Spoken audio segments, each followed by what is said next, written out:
pleasure, curiosity. That's it. And staying within that realm. Like, I think that's also it when there's perfectionists involved. And I do work with a lot of recovering perfectionists, myself included. It's sort of like, if it's not perfect or amazing or on display at the Whitney, I'm not going to do it at all. And it's like, no, just start anywhere for the pure process of doing it.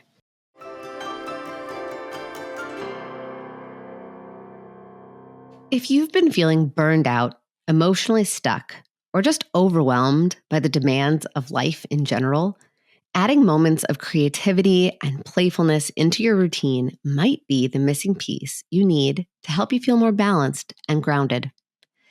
I'm joined this week by Sharon Itkoff Nacache, a board-certified registered art therapist with over 15 years of clinical experience specializing in supporting caregivers. Sharon is also the owner of Co-Create Art Therapy and the author of the new book, The Days Before I Met You, a creative space honoring the birth of a parent. Together, we're diving deep into the world of art therapy, what it is, what it isn't, and how it can help both adults and children process emotions, integrate challenging experiences, and build something Sharon calls creative resilience. We'll also talk about some of the common myths around art therapy, like the idea that you have to be good at art for it to work. Spoiler alert, you absolutely don't. How different materials can support different emotional needs, and ways to begin incorporating more creativity into your life as a tool for self-regulation and growth. So whether you're a parent, a therapist, or someone who's simply curious about how creativity and healing intersect, this conversation is full of powerful insights and tangible takeaways. Hi, I'm Dr. Sarah Bren, a clinical psychologist and mom of two.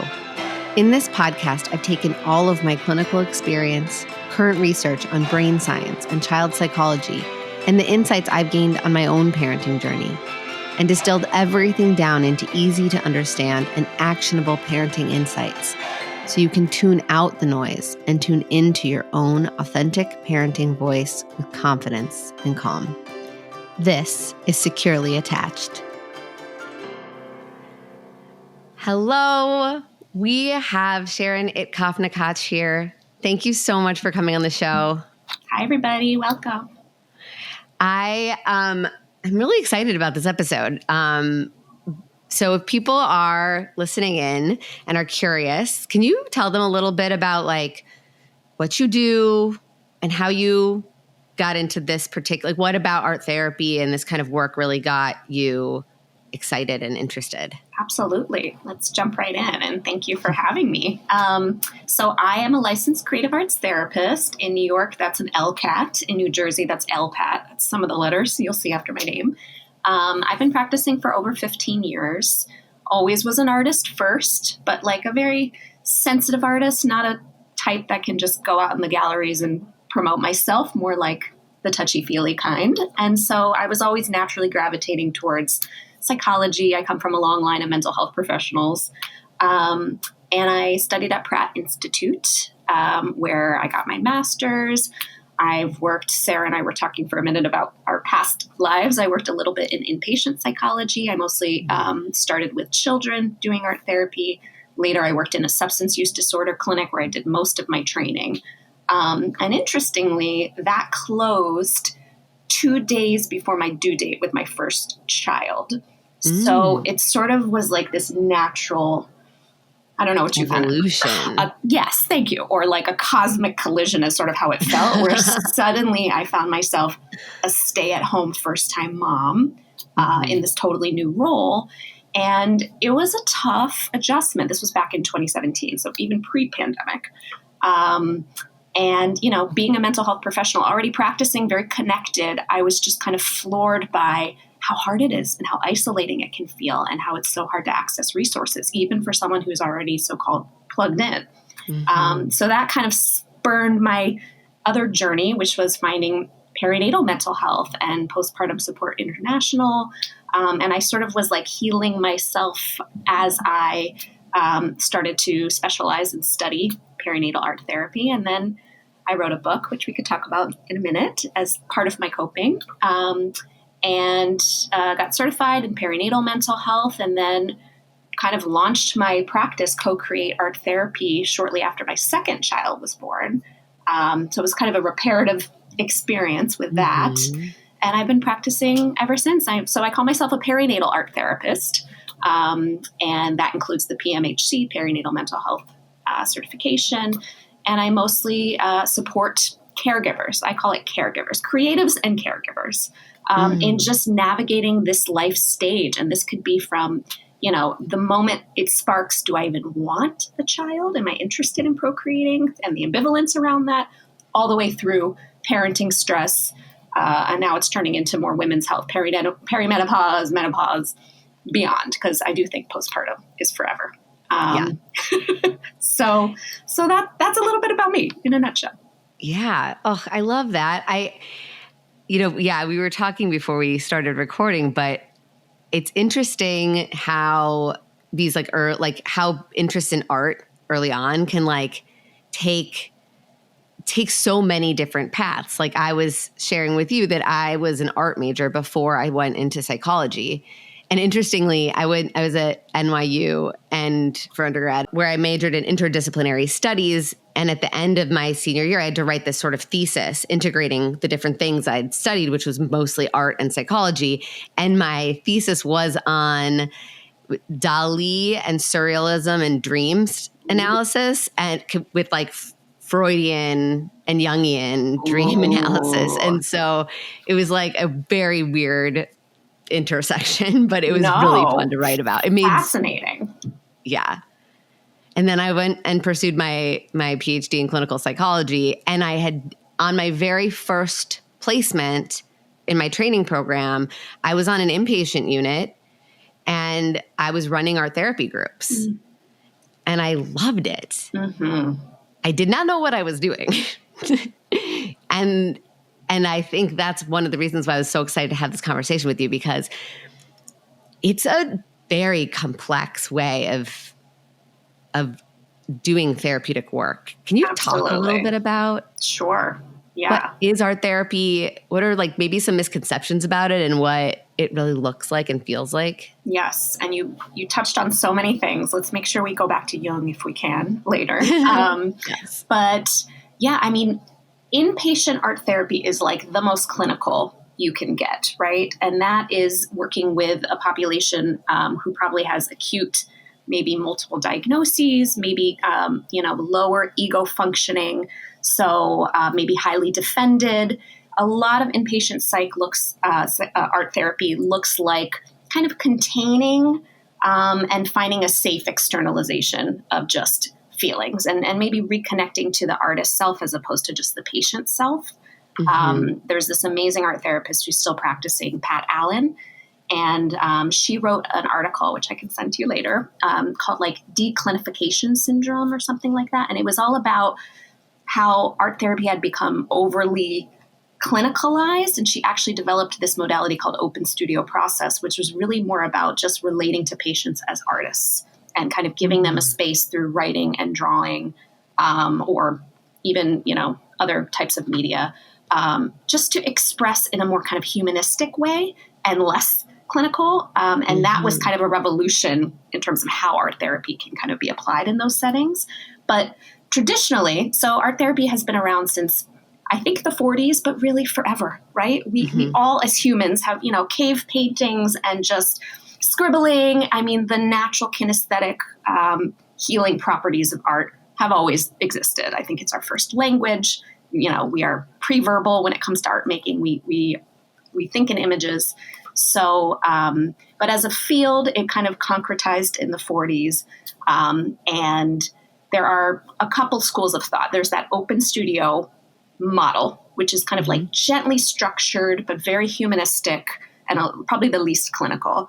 And then there's, art as therapy, which is just what I mentioned before, which is just that anybody can do it at home. It's the adult coloring books. It's things that just naturally feel therapeutic. It's sort of more where the book that I wrote is in that category of just, we're all artists. We can all access it at any time. And then there's art psychotherapy, which is the clinical field. And I would say in the inpatient setting, you can get to that in symbolic level, but you really are kind of in that primary process, just externalize it. mode. I think individual art therapy with other populations, and we work with everybody. My youngest client was 3 when I was in the public sector, all the way up to, I think he was like 79 or something like that. So, I mean, all populations, I would say. It's particularly useful modality with trauma. It's evidence-based, and I think it's mostly just because it helps, trauma fragments our ability to rationally process and make meaning. And I think art is such an amazing way to integrate and to look at those pieces and to organize. So with traumatized populations, it's particularly useful. And then there's that symbolic element of like, can we actually take this to another level? And it's more depth oriented, and maybe bringing in dream work or getting a little more abstract in the thinking. So that was a complex definition, but it really is. I mean, we work in the gray. That is what we do. And it's funny, you said you probably had no idea what you were doing, but I would argue you had some psychology background already. You had the support in that structure. That was a form of art therapy, absolutely, that you were offering. Then there's title protection and scope of practice and all that. Was it formally art therapy? That's a different area. But I think elements of that, absolutely, you were providing. And that's amazing. Yeah. And I think what I hear too in the way you described the different ways it can kind of get utilized in treatment is like there's this very concrete way of it being a very containing, organizing, sort of more basic form. Yes. And then it can move into a more integrating form, helping create a coherent narrative, helping to make sense of things in a way that is very like whole and full and safer and more organized. And then to take it to the final kind of stretches, if you wanted to go there, you go out into a more symbolic and abstract kind of exploratory space that allows people to kind of expand beyond what is happening in the here and now or what had happened in the past. So that's a kind of a cool sort of, I don't know, because art is such a concrete, tangible thing. Versus like talk therapy, which is harder sometimes, I think, certainly for kids, but even for adults, to always be able to go verbally to those places. Like, I think to move through that arc of complexity and integration can be done more, sometimes it's more accessible with something so concrete like art. Yep. And thank you. You just synthesized what I said so beautifully. You actually just kind of summarized something called the expressive therapies continuum, which is exactly that, which is like starting more in that primary state and then moving almost like through the body to a more depth-oriented, abstract, symbolic process. That's amazing. Yeah. So thanks for saying that. But yeah, I think it's all about the externalization and also the buffer that the object provides, right? Especially if you're in person. I'm virtual now, so it works a little different, but I'm with a perinatal population. So in other ways that works better. Yes. But, just having that, if anyone who's ever worked with a teen or has a teen, or even a toddler, sitting and being like, how do you feel? Look me in the eye and tell me, is like, can be extremely triggering and threatening. And so when you have that other thing to project onto, that other focal point, it just completely opens up the space in this like really organic way. So it's just, I am trained as a verbal psychotherapist. I love DBT, I love sprinkling in other things, but I think my go-to that, the tool I'm always ready to bring out, even if it's just to kind of get out of our heads, is the art therapy component, because it automatically is somatic. We're already kind of moving into a different processing by working with our hands. Yes. It makes me think too, because like I do a lot of play therapy, and, I see play therapy as a very useful tool for constructing an idea and like an intention for the child and helping them to like create a way of flowing more fluidly through that. And in doing so, working on skill building and emotion regulation and problem solving and integrating all kinds of important things from their experience. But a lot of times people will say, less parents, well, sometimes parents, but definitely other therapists who have a hard time moving from talk therapy to play therapy will say, I just feel like I'm just playing games. Like, how is this really therapy? And I could do a whole episode just on why that is definitely not what's happening. And there is so much therapeutic work happening in these play moments. Yep. I imagine you get similar questions when it comes to art. Like, how are we doing therapy? We're just drawing or we're just making art. And I know that that's a misconception, and I would love for you to sort of bust that a bit and help people. Like, how do you answer those kinds of questions, and how do you help people see what's really happening underneath? I so appreciate that question and solidarity with those questions, because that's a big part of my role is psychoeducation all the time. And, we are not just finger painting and drawing with crayons. That's very valuable. It also is all of this. And I guess where I start is the relational component. I mean, that's another distinguishing factor. It's the space that we're holding. It's our therapeutic presence. It's valuing each micro moment and kind of observing compassionately what's happening, whether it's the play or the art making. And I think it's also, it's the lens we use. I think for art therapists, the materials give us so much information. The body language gives us information. I mean, if I'm working with somebody that's very, very anxious, I would probably stick to dry materials that kind of contain, maybe fine point a little bit, or a way to kind of like pound it out a little bit. Maybe it would be, model magic, or maybe it would be tearing with collage, like a way to just kind of like externalize some of that nervous energy, but not in a way that would be too fluid, muddy, emotional, bleeding out, if that makes sense. And then if I have somebody that is a little bit more, I hate to say repressed, but let's just say not ready to share yet, then I would maybe introduce some of that more wet sensory material, just because it's very hard to not express yourself when you're starting to get a little bit messy and, introducing more of that fluidity. So even just the use of materials and understanding that, and knowing, or if I'm working with somebody who has a sexual assault history, an older client, I wouldn't bring in the very, the charcoal and the oil-based clay, the things that can just kind of get messy and feel triggering and too tactile. That could feel, it's kind of paralleling our ego functioning. That can feel a little bit too permeable and too threatening. So it's kind of just like constantly assessing the material, again, the affect and body language in the room, and then using the relationship and kind of the trust that we're building in each moment just to kind of hold that space together. So I would say that's a lot more than, just play or just scribbling. Right. And like really there's a lot of attunement, a lot of co-regulation, and also a lot of meeting them where they're at and then scaffolding and stretching to maybe just outside of that zone of that window of tolerance, exactly. To use Dan Siegel language. But like, is that the goal? And Yes. Are you working on, like, how much are you just letting that unfold, or how much are you actively reflecting on that process with the client? Great question again. It depends on so many factors. I think how long I've been working with the person, what the current life stressors are.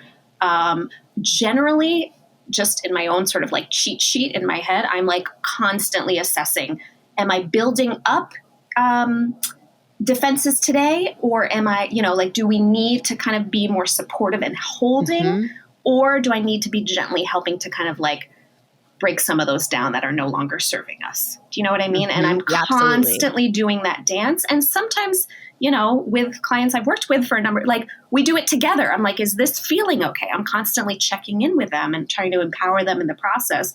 And there are days where they're just like, not like, this is just not resonating, or this feels like too much. Like, let's just pause here. Generally, no. Well, by the time I segue into the art making, it's usually welcome.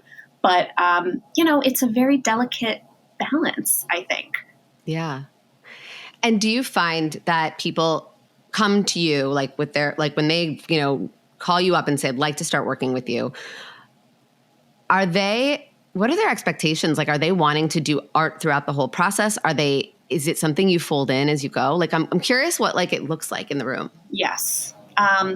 Again, dependent on the setting. When I was in child inpatient, it was very much, like prompt based and very directive, mostly working on emotional regulation, impulse control, working together, motor skills, like very concrete goals.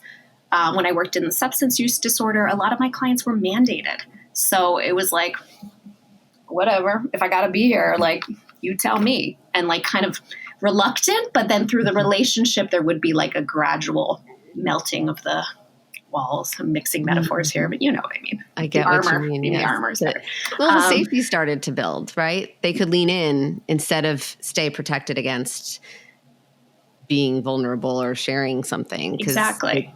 Have to trust you. Or like just linking into an interest they already have of like, like we can do some like stitching while we talk. Like, that's cool. Yeah, not just trust you then, but trust that this can feel good. Exactly. Right. So there's the secondary gain of like, this is just pleasurable in the moment. And that's great. Also, if we're doing any trauma processing, because it's like, ooh, it didn't feel like this last time I talked about it. Like, this is feeling like I'm working through this differently today, And then in the private practice, because I'm with perinatal, which, again, I mostly end up seeing pregnant and like early postpartum clients, even though I welcome the whole spectrum, that also can present a little bit differently.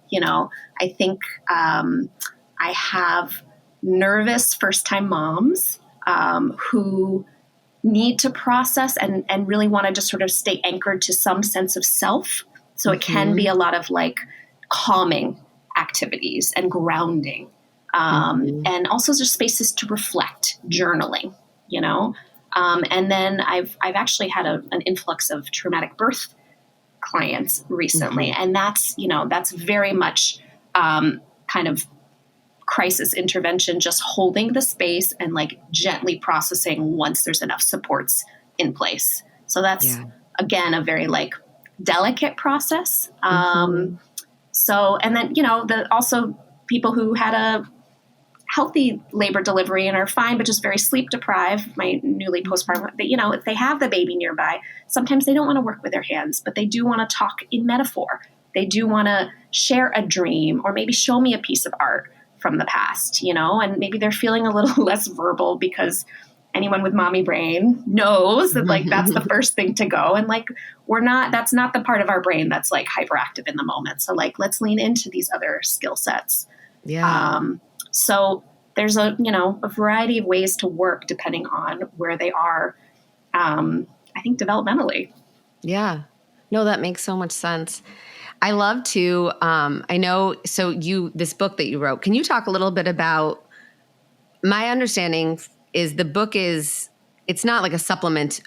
It's not art therapy in a book form. It's sort of like this, you can do this on your own. And this is like a way of like stretching these muscles or exercising these muscles of like holding space for creative generation, like generating creative output. Yes. As a way of healing or building resilience or just reconnecting with the self. Yes. Am I getting that right? Absolutely. Yes. Okay, cool. It's a great book pitch. Yes. I mean, and it's complicated. When I was putting it, when I was trying to find the categories on Amazon of like where it fits, it kind of crosses a lot of, it's a picture book, first of all, for first time expecting parents.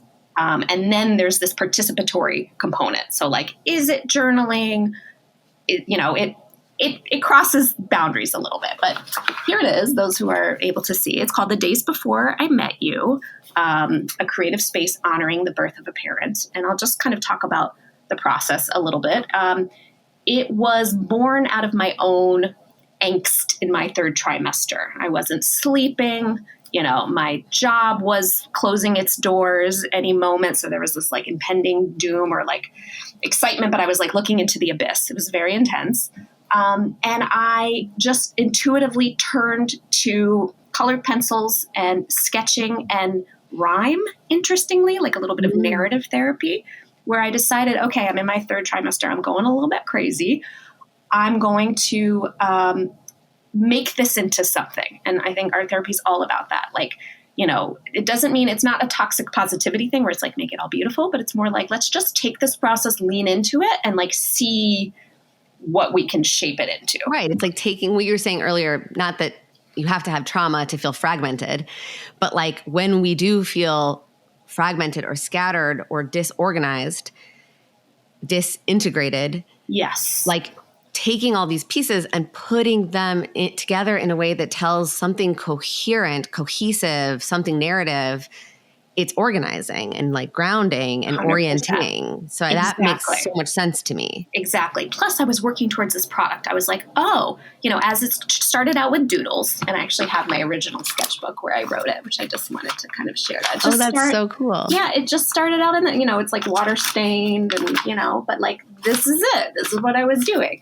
And I would tell myself, okay, every month I want to try to do 3 or 4 images with poems attached to it. And it ended up being sort of a countdown to the birth, and writing it to my unborn child, which was also kind of a building of maternal confidence and a little bit of bonding in utero. It was kind of, I call it the helicopter effect. I didn't coin that, but the DBT thing where you like get outside of your own head and you kind of look at it from multiple angles, and I'm not so embedded in the anxiety of it. And I was like, okay, this is time limited. Who do I want to share my story with? And it just kind of made me feel hopeful. And I started to, I'll read a couple excerpts. This is like the first one and this is how I transformed my really intense insomnia. I was like, the days before I met you, I toss and turn at night as thoughts of the unknown give me quite a fright. So it's like very light Dr. Seuss style, but it felt so helpful to kind of distill it to that, and just, I named it, but I also kind of like, it was me authoring my own narrative in that moment. Like this doesn't have to be crisis trauma that I'm like remembering forever. Like I'm making you're it setting kind a tone. You're like sort of setting the tone of like, how do I want to relate to this part of what I'm experiencing? Exactly. I can feel really stressed about and ruminate on my insomnia. And that could be something that I feel and experience as a really stressful and like compounding thing. Like the more we know with insomnia, like the more you think about it, the harder it is. The more you talk about it, all the things. The more you try, the less it works. And the more you get stuck in it. Like I'm curious too, I'm assuming you probably have lots to say on this, but the somatic element, like the physiological release that can happen when we can take something that's stuck in us because we don't have the words to explain it or we can't consciously kind of organize it, but to put it out. And my guess is there's like, sometimes it's, I have this idea and I can get it out in a art form or a picture form or symbolic form. Sometimes it's, I know there's something and I don't know what it is, but when I get it out, now it's taking form and I can identify it better. Yes. But either way, those two processes, I have the idea and I'm putting it out, or I have the something, I don't know what it is, and in putting it out, I realize what it is. That's both very like somatic release, I feel like. Yes, I agree. And then there's this like empowering piece of it, which is like not only, so now it's out, what can I do with this? Like I can actually play with this a little bit. It doesn't have to be so scary and so serious now. And that's where the book was so amazing because it became this like fun passion project. And I finished it, shortly before he was born. And I originally did a little like self, those photo books that you can make.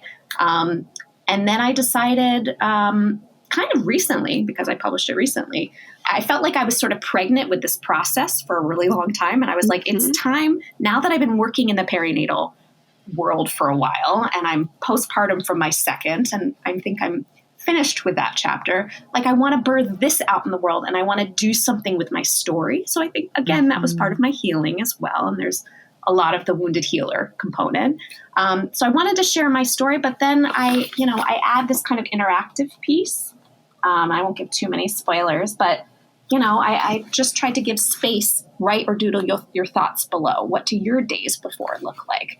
How would you start your story using this prompt, the days before I met you? So like literally creating a space to start to think about this. And then it kind of transitions into more creative reflecting prompts. These are not clinical art therapy, but certainly therapeutic, and they invite art making, collage, drawing, ways to kind of symbolize and imagine and play in a way that I wish I had. I kind of had to create it on the fly. And once I did, I realized this is valuable, and now it's time to share this. So I see it as a tool. It's a little psychoeducation. It's a little bit of just my own picture book, whether you want to read it to, your child or, first time pregnant parents. I have a lot of friends that have been gifting it to their pregnant friends, which is a lovely way to share. And I think it's also just like naming this idea of the birth of a parent, which I certainly didn't coin that idea of matrescence, but honoring that and honoring the growing pains that come with it, and creating a space to talk about, the good, the bad, and the ugly, instead of just the glossy photo shoot of the pregnant belly, because it's certainly so much more than that. Yeah. And I think that's a big part of like perinatal mental health care in general, which we could talk about too, is like both things that are protective against postpartum depression or postpartum anxiety, but also, and parental burnout, but also things that maybe if you've had that experience, to help understand it, to help move through it, to help reflect back on it. Like I definitely, obviously, it sounds like a great thing for people who are expecting, but I could see a use case perhaps of looking backwards on your experience and using it to process and integrate something that maybe you haven't fully finished doing that yet. Good point. Because there's really, certainly in our society, there's no space for that other than the trimesters and the medical markings. But the whole thing, it doesn't work that way physiologically and spiritually, right? So absolutely, it's encouraging that self-reflective piece and this idea of kind of narrating your own story and trying to make meaning from those pieces, and not just for baby. You know what I mean? That's huge too. This isn't just like, because I think that's what I hear all the time, and I'm sure you have too, of just like, as soon as baby was here, I was neglected. Like they stitched me up, and then that was it until my 6-week checkup or whatever they've changed it to now, So it's still for you, and to honor this process that you're still in kind of forever, but not as acutely as in those early stages, you know?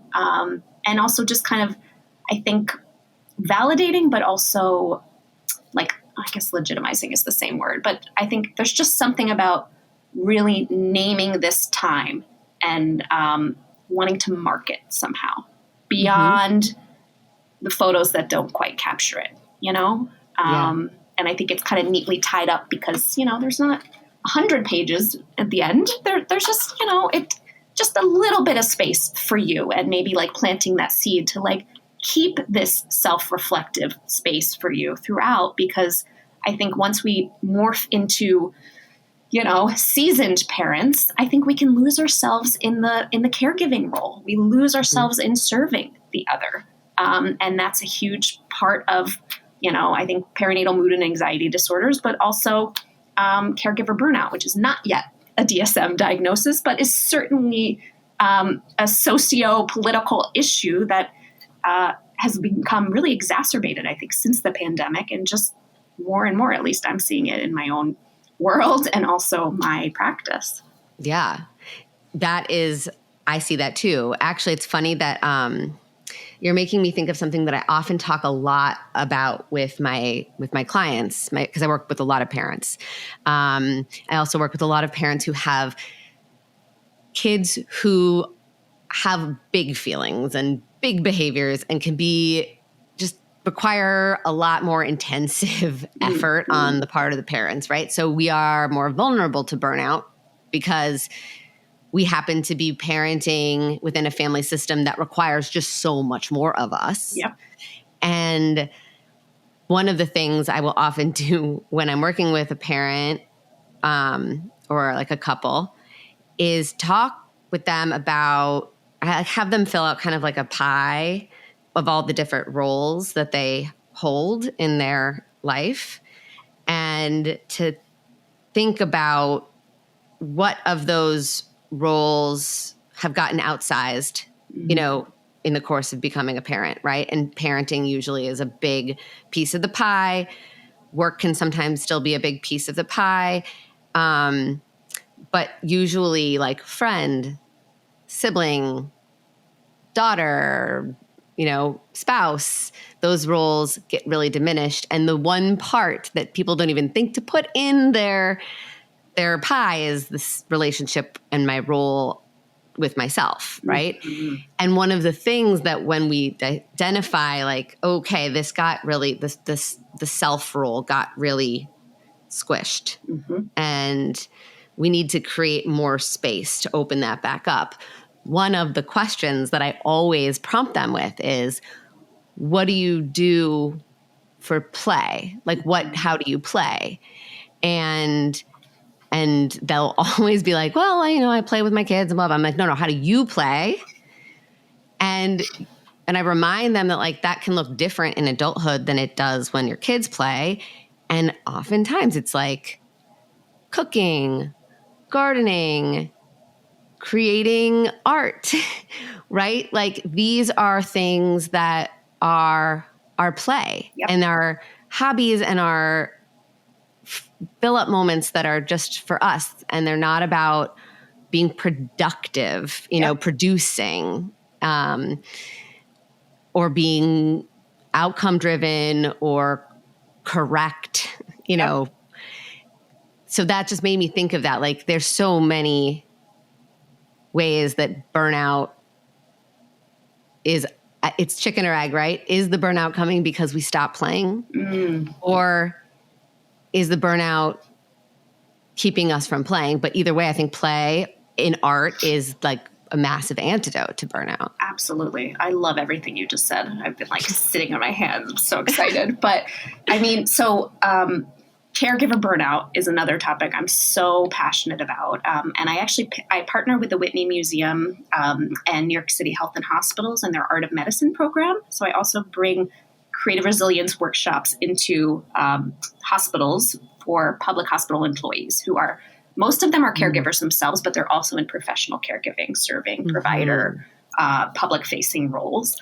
And we talk about creative resilience. And one thing I was thinking while you were speaking is how when we're stressed, we're working in a chronically stressful environment, or even at home. Home can be, parenting is enormously stressful. 24/7, right? It activates, our nervous system in a way that the cortisol is flowing, the adrenaline is flowing. It compromises our executive functioning ability. And one of the first things to go is our creative problem solving. It's the first thing to go. So we literally forget our ability to think flexibly and to draw upon our play and that adaptive capacity. So these workshops literally set a stage for that. First, I just kind of name that anytime we set aside for creative self, whatever that looks like, you mentioned the gardening or the cooking or maybe literal art making, that's great, is inherently, you're using self-compassion because you're not trying to be perfect. You are building empathy for others and doing that, at least in the workspace, while you're seeing like, oh, okay, they're struggling too over there. That's good. Or I get it. You are doing creative problem solving of just, how am I going to make this work? How did I even show up to this? How am I going to get to my next thing on time? And, with parenting, that looks like, how do I take care of myself and the other? That's the ultimate dilemma always. You are also, what are some of the other ones? Reframing perspective just by, looking at something from multiple angles. With the Whitney Museum, it's amazing because we look at artwork that's actually on display at the institutions. Cool. So it's like, how do we interpret this? What does it bring out in us? And also just kind of tapping into that artist self. And you said it's the you, and I would argue that the you is the artist. We're all that. You know what I mean? It's our creative, playful, multidimensional self that can't really get boxed in this way or another. And yet that's the one that is the first one to get squashed, probably because it is so flexible and adaptive. But then we like forget to kind of nurture it again and make space for it again, you know, and really just kind of owning that, yes, I'm an artist. And then of course there's the kind of like sublimation, just the kinesthetic, feel good, get it out property that all art making provides. And that is kind of creative resilience skill building that we all can access, whether it's journaling at home or at the space in the hospital setting. And you're talking about it with play. I would say any opportunity that makes you a little bit out of your comfort zone, makes you, but you're not self-conscious because you're just fully in whatever you're doing. Some people call that flow, however you want to look at that. Maybe there's a little element of experimentation in there. So it's like that healthy risk taking. And then of course, just the joy and the pleasure of it, right? That's it. So experimenting, playing, being curious, create all of that. Those are the antidotes to caregiver burnout. If only in our society we could like bottle that up, commodify it, and send it out, or just like, make national holidays once a week for that, we wouldn't have an issue around this. But that's it. And really just protecting that, right? And just making sure like this is beyond the bubble bath self-care. Yeah. This is like, I call it self-preservation. This is survival. This is a lifeblood. It is. And it's work. And I think that's one of the tricky things too, because when you have burnout, I find that burnout also, people, when they get a break, they just want to shut off, because we are going from this full pendulum swing in one direction of totally overly on. So then we want to turn in an equal opposite direction and to go completely off. Exactly.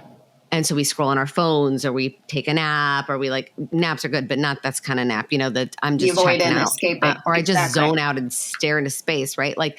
Or I bury myself in another productive task. But the real true rest that is restorative, that is what the kind of thing you're talking about, is it's not like free of energy output, but it's energy output that gives back. And so I think we have to kind of be willing to trust that like, this is going to be a bit of a hurdle to just jump over for a second. Just, you have to actually turn the key in the ignition and turn it on and ignite that engine. But when you start practicing that regularly, you realize that it feels great. So it's self-reinforcing, but it is also energy output that is equally energy regenerative. Exactly. And so you get out of the burnout. Exactly. But that's such a good point. But you got to invest a little bit in to get it going. And that's often the very first barrier, because it feels like, just another thing. Or like, for the perinatal population, they're like, I just did the ultimate creative act, and now you want me to like get creative? Like, what is, but it is, that's exactly it. It's energizing once we can get there. Yes.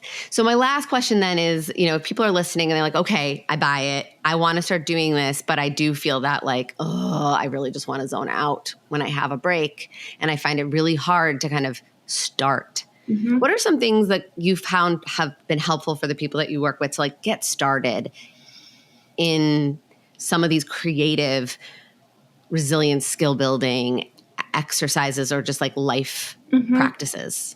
I think I start really small and kind of intuitive. Like, what are you already doing or not doing that's just feeling like, when is a space where you're feeling relatively calm, like you're still awake and maybe not fully plugged into stuff.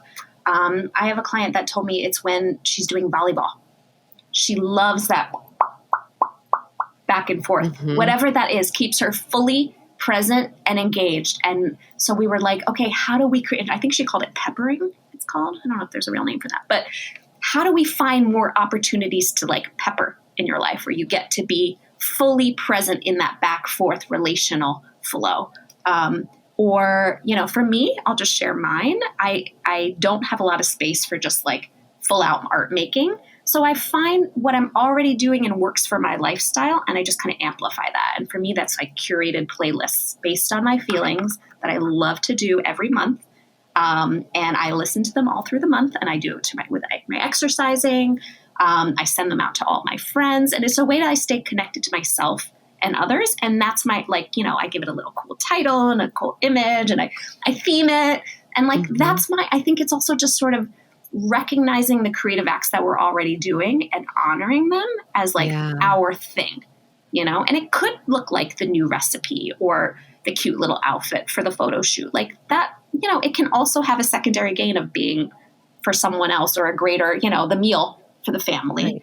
But I think kind of honing in on like the joy and the things we're already doing in our day to day, and then seeing if we can kind of amplify that and set out more space for that. And sometimes that does look like trying a new dance class or putting, I have some clients that do dream journals. They love that they just have at their bedside, and they scribble a little bit about their dream when they wake up in the morning.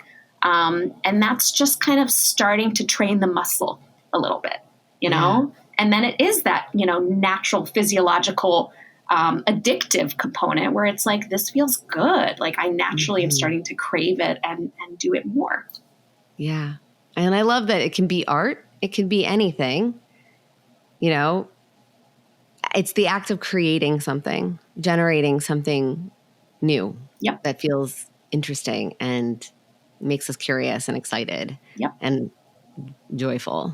Pleasure, curiosity, that's it. And staying within that realm. Like, I think that's also it when there's perfectionists involved. And I do work with a lot of recovering perfectionists, myself included.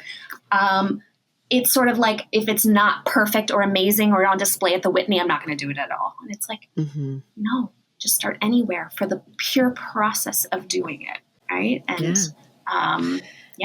that's how we That's how I love it. If people want to like get your book, follow your work, perhaps even, take one of your workshops or work with you professionally, like how can they connect with you? Where can we send them? So my website is Co-Create Art Therapy. It's all one word. That's also my Instagram handle. I try to be somewhat active on there. The book is The Days Before I Met You, available on Amazon.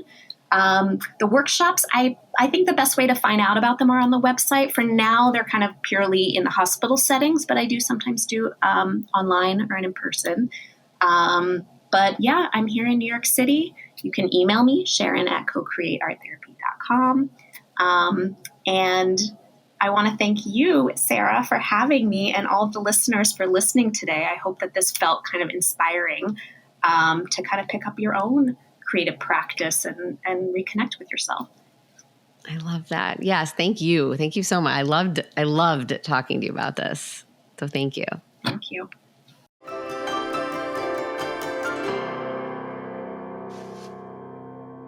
I hope you enjoyed this conversation and that it offered you a fresh perspective on how creativity, expression, and playfulness can be powerful tools for your mental health.